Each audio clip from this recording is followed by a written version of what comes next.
প্রিয় বন্ধুরা, লাইলাতুল কদরে ফেরেশতারা পৃথিবীতে নেমে এসে প্রত্যেক মানুষের সাথে কি করেন? কদরের রাত্রিতে ফেরেশতারা যখন পৃথিবীতে অবতরণ করেন তখন তাদের প্রত্যেকের হাতে একটি করে পতাকা থাকে। তারা সেই পতাকা পৃথিবীর কোন কোন স্থানে স্থাপন করেন। এই রাতে 3 শ্রেণীর মানুষের দোয়া কবুল হয় না, এমনকি ফেরেশতারা অভিশাপ দিয়ে চলে যান। সেই 3 শ্রেণীর ব্যক্তিরা কারা কারা? এই রাতে আল্লাহ তাআলা মানুষের জন্য কি কি ভাগ্য লিখে দেন, এগুলো জানতে হলে ভিডিওর শেষ পর্যন্ত আমাদের সাথেই থাকুন। হযরত ইবনে আব্বাস রাদিয়াল্লাহু তাআলা আনহু থেকে বর্ণিত এক অসাধারণ হাদিসে রয়েছে, নবী করিম সাল্লাল্লাহু আলাইহি ওয়াসাল্লাম বলেছেন, কদরের রাতে সিদরাতুল মুনতাহার বাসিন্দা ফেরেশতারা দুনিয়ার জমিনে অবতরণ করেন। এখন মনোযোগ দিয়ে শুনুন। তাদের প্রত্যেকের হাতে একটি করে পতাকা থাকে এবং এই পতাকাগুলো তারা যেখানে সেখানে স্থাপন করেন না, বরং পৃথিবীর সবচেয়ে পবিত্র স্থানগুলোতে স্থাপন করেন। কোথায় কোথায় জানেন? প্রথম পতাকা স্থাপন করেন বাইতুল্লাহ শরীফের উপর, সেই পবিত্র কাবাঘর যেখানে সারা বিশ্বের মুসলমানরা মুখ ফিরিয়ে নামাজ পড়েন। দ্বিতীয় পতাকা স্থাপন করেন বাইতুল মুকাদ্দাসের উপর, সেই মসজিদুল আকসা যেখান থেকে আমাদের প্রিয় নবী মেরাজে গিয়েছিলেন। তৃতীয় পতাকা স্থাপন করেন মসজিদে নববীর উপর, যেখানে রাসূলুল্লাহ সাল্লাল্লাহু আলাইহি ওয়াসাল্লাম চিরনিদ্রায় শায়িত আছেন। চতুর্থ পতাকা স্থাপন করেন সিনাই পর্বতের উপর, যেখানে আল্লাহ তাআলা হযরত মুসা আলাইহিস সালামের সাথে কথা বলেছিলেন। ভাবুন একবার, এই পবিত্র স্থানগুলোতে সেই রাতে নূরের পতাকা উঠছে, কি অসাধারণ দৃশ্য হবে সেটা। কিন্তু এখানে শেষ নয়, এবার আসছে সেই তথ্য যেটার জন্য আপনি অপেক্ষা করেছিলেন। মনে আছে আমরা বলেছিলাম ফেরেশতাদের সংখ্যার কথা। মুসনাদে আহমদ হাদিস নম্বর 519-এ স্পষ্ট উল্লেখ আছে, লাইলাতুল কদরের রাত্রিতে পৃথিবীর জমিনে ফেরেশতারা এত বেশি পরিমাণ অবতরণ করেন যে তাদের সংখ্যা পৃথিবীর সকল পাথরকুচির চেয়েও বেশি। একটু ভাবুন, পৃথিবীতে কত পাথর আছে, সমুদ্রের তীরে, পাহাড়ে, মরুভূমিতে, সব মিলিয়ে কোটি কোটি ট্রিলিয়ন ট্রিলিয়ন পাথরকুচি, আর ফেরেশতাদের সংখ্যা তার চেয়েও বেশি। এবং এই ফেরেশতাদের নেতৃত্ব দেন কে জানেন? স্বয়ং হযরত জিবরাইল আলাইহিস সালাম, সেই মহান ফেরেশতা যিনি আল্লাহর বাণী নিয়ে নবীদের কাছে আসতেন। হযরত আনাস রাদিয়াল্লাহু তাআলা আনহু থেকে বর্ণিত, আল্লাহ রাসূল সাল্লাল্লাহু আলাইহি ওয়াসাল্লাম ইরশাদ করেন, শবে কদরের রাতে হযরত জিবরাইল আলাইহিস সালাম ফেরেশতাদের একটি বিশাল জামাত সঙ্গে নিয়ে জমিনে অবতরণ করেন। এবার শুনুন সবচেয়ে মর্মস্পর্শী কথা। এই ফেরেশতারা কি করে জানেন? তারা ওই সকল বান্দাদের জন্য রহমতের দোয়া করতে থাকেন যারা দাঁড়ানো কিংবা বসা অবস্থায় আল্লাহ তাআলার জিকির এবং ইবাদত বন্দিগিতে মশগুল থাকেন। মানে ভাবুন, আপনি হয়তো রাত 2টায় ক্লান্ত শরীরে তাহাজ্জুদ পড়ছেন, আর সেই মুহূর্তে হাজার হাজার ফেরেশতা আপনার জন্য দোয়া করছেন, আপনার নাম ধরে রহমত চাইছেন আল্লাহর কাছে। কিন্তু একটু দাঁড়ান, সব মানুষের জন্য কি এই দোয়া করা হয়? না। 3 ধরনের মানুষ আছে যাদের কাছে ফেরেশতারা যান কিন্তু দোয়া করেন না, বরং অভিশাপ দিয়ে চলে আসেন। তারা কারা সেটা বলছি, তবে তার আগে আরেকটি চমকপ্রদ তথ্য শুনুন।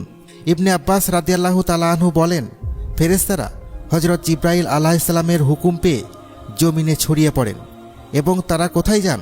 প্রত্যেক ছোট বড় ঘরে, জঙ্গলে, এমনকি নৌকায় যেখানে একজন মুসলমান রয়েছে, ফেরেশতারা তাদের প্রত্যেকের নিকট গিয়ে মুসাফা করে আসেন। হ্যাঁ, ঠিক শুনছেন, মুসাফা মানে হাত মিলানো। এখন প্রশ্ন হলো, ফেরেশতারা তো নূরের তৈরি, আমরা তো তাদের দেখতে পাই না, তাহলে এই মুসাফা কিভাবে হয়? আলেমগণ বলেন, এই মুসাফা দ্বারা কল্যাণের দোয়া উদ্দেশ্য হতে পারে, আবার বাস্তবিক হাত মিলানোও হতে পারে, কারণ ফেরেশতারা নূরের তৈরি বলেই আমরা তাদের দেখতে পাই না এবং তাদের আগমনও অনুভব করতে পারি না।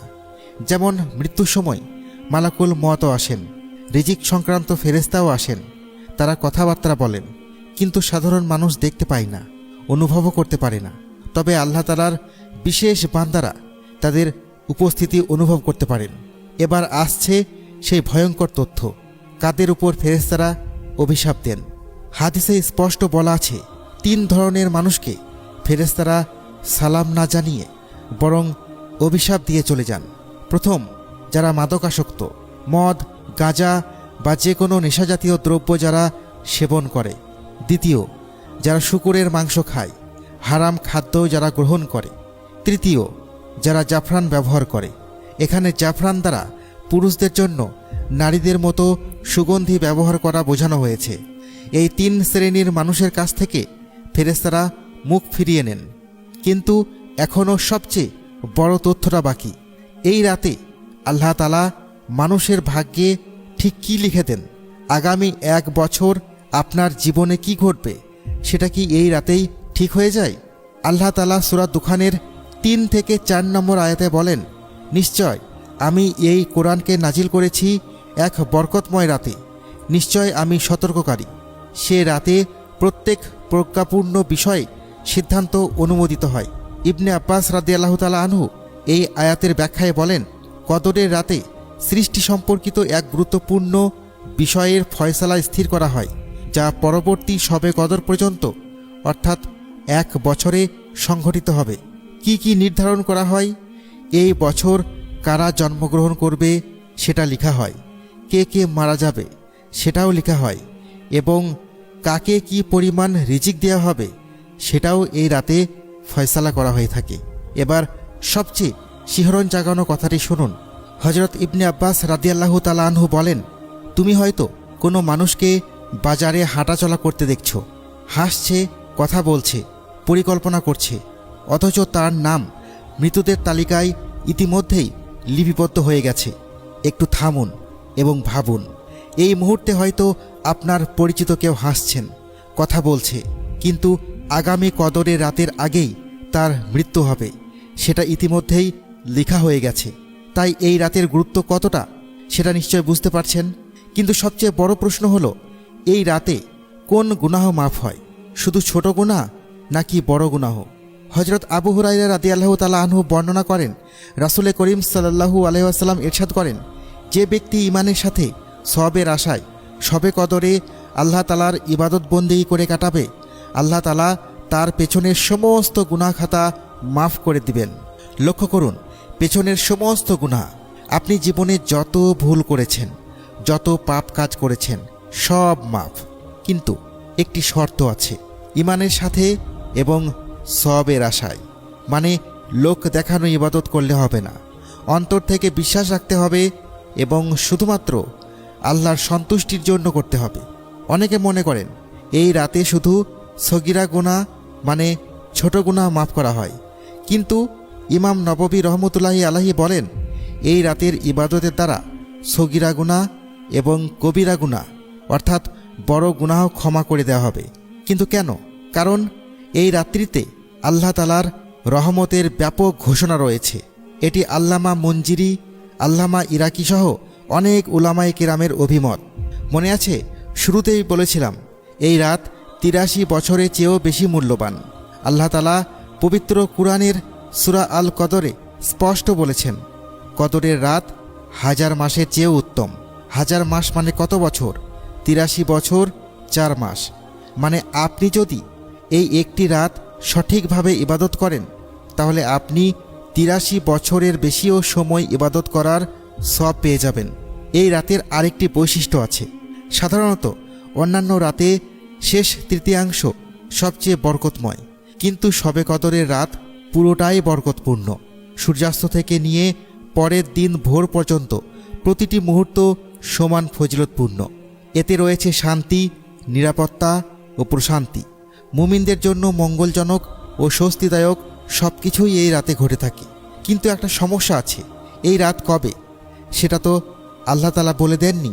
তাহলে আমরা কিভাবে বুঝব? তিনি জানিয়ে দিলে হয়তো মানুষ শুধু সেই একটি রাতকেই ইবাদত করত, কিন্তু না জানানোর ফলে মানুষ রমজানের শেষ দশকের প্রতিটি রাত ইবাদতে কাটায়। আল্লাহ রাসূল সাল্লাল্লাহু আলাইহি ওয়াসাল্লাম রমজান মাসের শেষ দশকের বেজর রাত্রিগুলোতে লাইলাতুল কদর অনুসন্ধান করার নির্দেশ দিয়েছেন। মানে 21, 23, 25, 27 এবং 29 তারিখের রাতগুলোতে বিশেষভাবে ইবাদত করতে হবে। এখন প্রশ্ন হলো, এই রাতে কি কি আমল করবেন? 1. নামাজ পড়ুন, তাহাজ্জুদ, নফল সালাত যত বেশি সম্ভব। 2. কুরআন তেলাওয়াত করুন। এই রাতে কুরআন নাজিল হয়েছিল, তাই কুরআন পড়ার ফজিলত অনেক বেশি। 3. জিকির আজকার করুন, সুবহানাল্লাহ, আলহামদুলিল্লাহ, আল্লাহু আকবার, লা ইলাহা ইল্লাল্লাহ পড়ুন। 4. দরুদ শরীফ পড়ুন। 5. দোয়া করুন, নিজের জন্য, পরিবারের জন্য, সকল মুসলিম উম্মার জন্য। 6. এবং সবচেয়ে গুরুত্বপূর্ণ, তওবা ও ইস্তেগফার করুন। প্রিয় দর্শক, একবার ভাবুন, এই রাতে আপনি হয়তো ঘুমিয়ে থাকবেন অথবা ফোনে সময় নষ্ট করবেন, আর ঠিক সেই সময় লক্ষ কোটি ফেরেশতা পৃথিবীতে নামছেন। জিবরাইল আলাইহিস সালাম নিজের নেতৃত্ব দিচ্ছেন, তারা ঘরে ঘরে যাচ্ছেন। আপনার পাশের ঘরের মানুষ হয়তো ইবাদতে মশগুল, ফেরেশতারা তার জন্য দোয়া করছেন, তার হাতে হাত মিলাচ্ছেন, আর আপনি ঘুমিয়ে আছেন, 83 বছরের সওয়াব হারাচ্ছেন, আপনার সারা জীবনের গুনাহ মাফের সুযোগ হারাচ্ছেন। তাই আসুন আমরা যথাযথ গুরুত্বের সাথে এই রাতগুলোতে আল্লাহর ইবাদত করি, আল্লাহর সন্তুষ্টি অর্জনের চেষ্টা করি। আল্লাহ তাআলা যেন আমাদের সকলকে লাইলাতুল কদর পাওয়ার এবং সেই রাতে সঠিকভাবে ইবাদত করার তৌফিক দান করুন। আমিন।